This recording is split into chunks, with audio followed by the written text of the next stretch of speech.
मध्य प्रदेश में शिवराज सरकार आने के बाद एक बार फिर रेत का अवैध उत्खनन चरम पर है। ऐसा हम इसीलिए कह रहे हैं क्योंकि अवैध उत्खनन को लेकर खुद भाजपा के विधायक शरद कौल अपनी ही सरकार के खिलाफ मोर्चा खोले हुए हैं। उन्होंने अवैध उत्खनन, अवैध परिवहन और भंडारण पर रोक लगाने के लिए जिला कलेक्टर से गुहार लगाई है।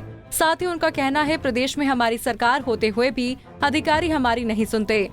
दरअसल जिले में बहुचर्चित वंशिका ग्रुप द्वारा रेत का काम किया जा रहा है, लेकिन मानसून सत्र में रेत पर रोक लगाने के बाद भी रेत का अवैध तरीके से उत्खनन कर भंडारण और परिवहन किया जा रहा है, जिसको लेकर विधायक ने आपत्ति दर्ज करते हुए जिले के वरिष्ठ अधिकारियों से कई बार शिकायत की। इसके बाद भी जिला प्रशासन उनकी एक नहीं सुन रहा। विधायक शरद कौल ने कलेक्टर को लिखित शिकायत कर रेत ठेकेदार पर मनमाने तरीके से काम करने का आरोप लगाया है। साथ ही ये भी कहा कि रेत ठेकेदार की कार्यप्रणाली से पूरे क्षेत्र में आक्रोश है।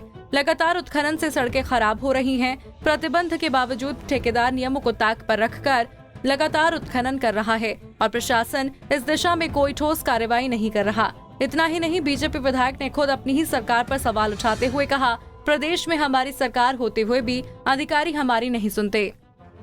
अवैध उत्खनन के मामले को लेकर हम जिले के कलेक्टर महोदय को पत्र देने आए थे और हमने उनसे गुजारिश की है कि समय रहते निरंतर जिस तरह हमारे यहाँ अवैध उत्खनन का कारोबार हो रहा है, अवैध उत्खनन, अवैध परिवहन और अवैध भंडारण के रूप में जिस तरह से जन शिकायत आ रही है, उस विषय को पूर्णतः प्रतिबंध लगाने के लिए हमने कलेक्टर महोदय को पत्र के माध्यम से रोकने के लिए उनको बोला है और इस पर प्रतिबंध जल्द से जल्द लगाएं।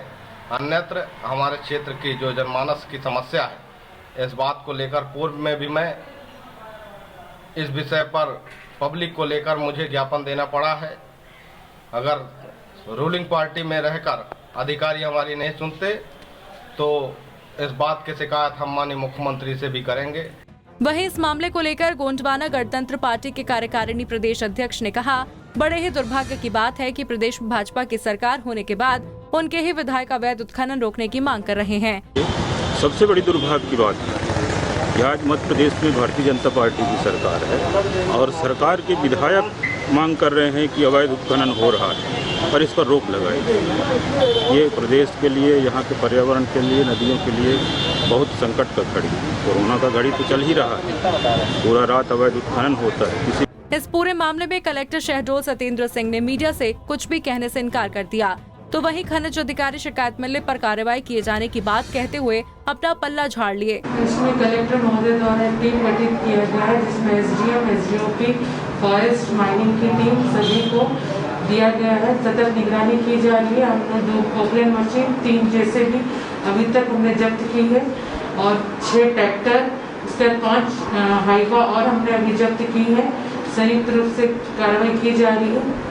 जब भी हमको शिकायत प्राप्त हो रही है, हम कार्रवाई कर रहे हैं। सत्ताधारी विधायक को इसके लिए विरोध करना पड़ा कि उसके रेत उत्खनन हो रहा है, उसने आरोप भी लगाया। नहीं, उनका ये कहना है कि जिले में जो नालियों नदियों से उत्खनन हो रहा है, उसमें प्रतिबंध लगाया जाए। आपको बता दें, ये कोई पहला मामला नहीं जब बीजेपी विधायक शरद कौल ने अपनी ही सरकार के खिलाफ मोर्चा खोला हो। इससे पहले भी वो कई बार रेत के अवैध उत्खनन को लेकर विरोध करते हुए सड़क पर उतर चुके हैं। वहीं अभी हाल ही में सड़क पर गड्ढों को लेकर अपनी सरकार को आड़े हाथों लेते हुए सड़क पर उतरकर गड्ढा भरा था।